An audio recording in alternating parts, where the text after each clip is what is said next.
Você realmente é dono das mídias que comprou digitalmente?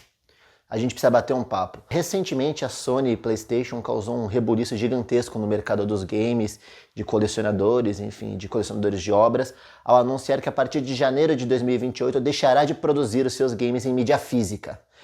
Isso gerou reações muito diversas e controversas na bolha dos games, principalmente, mas não somente. Na bolha de produtores de conteúdo que eu consumo de modo geral, as reações foram bastante negativas, mas seria uma falácia dizer para vocês que também todas as reações que eu vi são negativas. Eu vi gente concordando e achando que realmente é o momento de se reinventar o mercado. Então vamos embora bater um papo sobre isso. Antes de começar esse papo, acho importante colocar para vocês que eu não venho aqui com um discurso imparcial e nem tenho essa intenção. Eu sou um grande colecionador de mídias físicas, eu gosto bastante.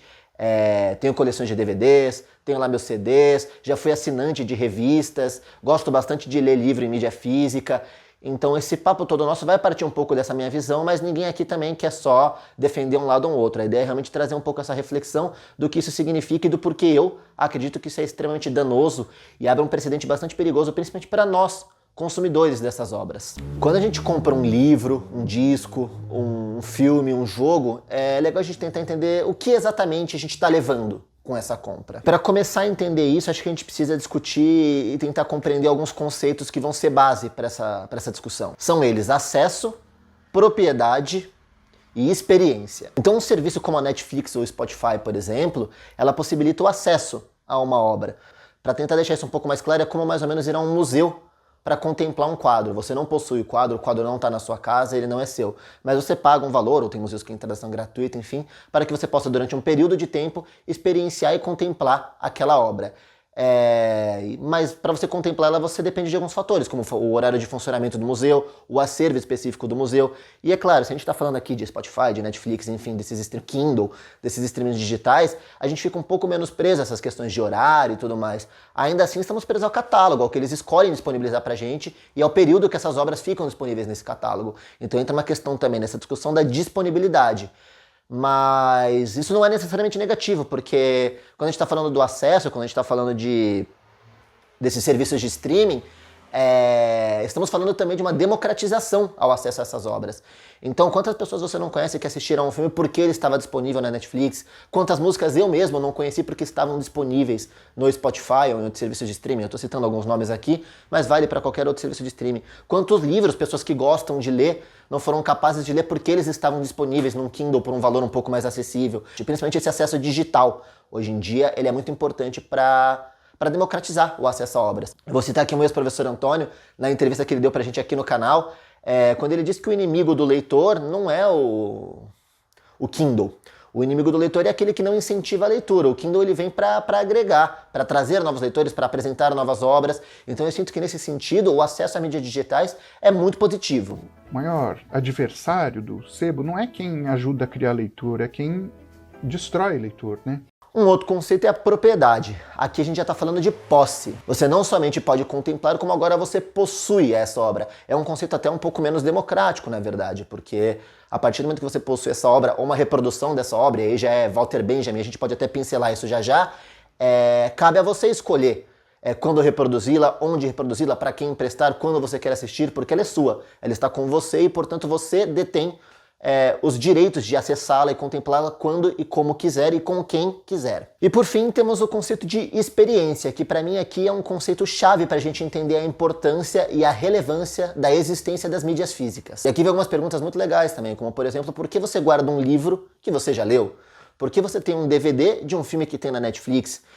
Por que você compra um disco de algo que tem no Spotify? E a resposta vai que o consumo de uma obra vai para além do acesso da mesma. A Susan Peirce, que é uma pesquisadora britânica, vai defender que objetos não são somente itens utilitários. Eles são portadores de significados sociais, culturais e históricos. Ela mostra como coleções, artefatos e práticas de preservação revelam formas de identidade, memória, poder e valores compartilhados por diferentes sociedades. Então, colocar um disco na vitrola ou no porta-CD, sentir as páginas de um livro da mão, tudo isso está dentro da experiência de consumo de uma obra e vai para além da possibilidade do acesso à mesma. E aí habita a experiência do consumo dessa obra. Levando para o mundo dos games, por exemplo, é claro que o mesmo jogo que você comprar em um CD, em uma mídia física, é o jogo que você vai jogar comprando em mídia digital. O jogo, o conteúdo da obra é exatamente o mesmo. O mesmo vale para um disco. O disco que você vai ouvir no Spotify é literalmente o mesmo disco que você vai ouvir numa vitrola, ou num toca-fita, enfim, num MP3, para aqueles que são de outras gerações, tal como eu.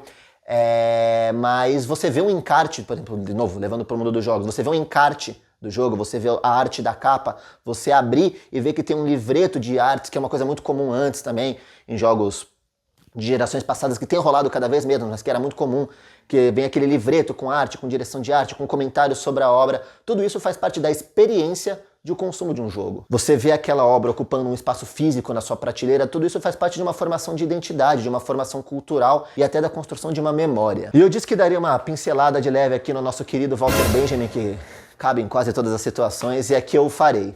Não é que o Walter Benjamin defenda em suas teses, em seus livros, a presença e a existência da mídia física. Isso seria simplificar bastante o discurso dele, e é uma coisa até meio errônea, até uma falácia, na verdade, colocar que ele vai defender a presença da mídia física. Mas o que cabe aqui nessa discussão é lembrar que Benjamin argumenta que a reprodução técnica modifica a relação que temos com a obra, reduzindo sua aura, isso é, sua unicidade ligada ao tempo, matéria e espaço. O que a gente pode tirar dessa reflexão toda do Walter Benjamin para essa discussão e da Susan Peirce é que a forma com a qual nós acessamos, nós temos contato com uma obra, altera completamente o significado e a nossa relação para com ela. Como dito, não significa que o digital aqui seja o inimigo, seja uma coisa a ser temida, a ser evitada. Ninguém aqui está defendendo o fim do Kindle, o fim da Netflix.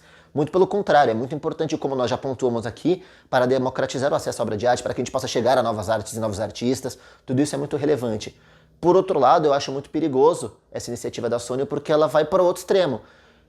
Então, ao mesmo tempo que a gente está defendendo aqui que não precisa acabar o Kindle, imagino que ninguém queira também que acabam os livros de papel. E o mesmo vale para os jogos. Assim, não é que a gente está defendendo aqui que não precisa ter mídia digital dos jogos, mas não precisamos partir para o outro extremo, que é acabar com as mídias físicas desses jogos. Então o ponto aqui é coexistência. O consumidor, nós que consumimos essas obras, temos a capacidade e possibilidade de escolha. A decisão da Sony PlayStation faz é tirar de nós colecionadores, ou para além de colecionadores também, porque quando eu falo colecionadores, parece um pouco que é só colecionador que tem mídia física. E embora isso seja mais comum hoje em dia, porque de fato as mídias digitais vêm cada vez mais ocupando um espaço nas nossas vidas, novamente por essa questão da democratização, do valor, né, da facilidade de acesso, não é exclusividade de um consumidor ter mídias físicas. De novo, qualquer consumidor pode ter a escolha de ter ou não uma mídia física em sua prateleira, em seu armário, em seu quarto, enfim, em sua sala. E tudo isso faz parte da construção da identidade, da cultura, da memória e da troca, da coletividade. Eu sou de uma geração que jogava muito PlayStation 2. E quantos jogos eu não fui conhecer porque algum amigo jogava o jogo de PlayStation 2 e me emprestava o disco para que eu pudesse jogar na minha casa, e depois nós dois tínhamos jogado, nós dois poderíamos conversar sobre esse jogo. Isso criava relações, isso criava trocas, isso criava comunidades. E não é que isso é impossibilitado com a mídia digital, mas é um pouco mais difícil você emprestar um código de download, uma vez que esse código de download é limitado, por exemplo. E o disco não, o disco você pode partilhar, você pode emprestar, você pode trocar. E esses produtos ganham novas histórias. Então espaços como o brechó, como sebos, são espaços de novas histórias para essas mídias físicas. A partir do momento que eu li um livro e não quero mais ter esse livro e coloco ele num sebo, outra pessoa vai poder comprar esse mesmo livro e esse livro vai ganhar uma nova história, um novo significado, um novo leitor. E tudo isso só é possível graças à presença das mídias físicas. O próprio objeto passa a ganhar o que a gente pode chamar aqui de uma vida social, de uma significância de memória. São termos, né, que parecem meio chuchuzentos, cheios de frufru, mas na verdade eles vêm aqui para exemplificar a importância de que a gente ainda tenha a presença dessas mídias. Por mais que as mídias digitais venham tomando cada vez mais esse espaço e são importantes, eu acho que a gente, como consumidor, não pode deixar e não pode abandonar o espaço das mídias físicas. Então a gente falou sobre acesso, a gente falou sobre propriedade, a gente falou sobre experiência aqui, e tudo isso faz parte dessa construção que eu queria trazer para vocês. Mas eu acho de verdade que, para além de perder a mídia física no sentido prático, né, de perder o plástico, de perder o vinil, de perder o papel, e aí entram até questões ambientais, que são outro porém que a gente pode entrar ou não nessa discussão em outros momentos, mas que não é o foco aqui. Mas acho que, para além de perder o objeto em si, os significados que a gente perde com ele, a possibilidade de significados que a gente perde com o fim da existência dessas mídias físicas. Então eu espero realmente que esse burburinho por parte da comunidade faça a Sony repensar, e se não a Sony, faça o mercado repensar essa escolha como uma coisa definitiva. Ok, a Sony está dando aí 2, 3 anos para que os consumidores se preparem para essa mudança, mas eu sinto que, de modo geral, ela foi muito mal recebida pela comunidade, e isso me deixa muito feliz, porque a gente tem que sim se posicionar, nós somos o foco dessas empresas, nós somos o lucro dessas empresas, e é para nós que elas constroem, né? Claro que não é para nós, mas enfim, o objetivo final dessas obras é o nosso consumo, seja filme, seja livro, seja disco. Então é muito importante que nessa situação a gente se coloque como coletivo consumidor, como colecionadores, como fãs de videogame, de livro, de disco, de filme, e que o mercado possa entender que ainda há sim espaço para as mídias físicas, por mais nichado que isso venha se tornando. É muito importante que a gente mantenha essa memória da mídia física viva, certo?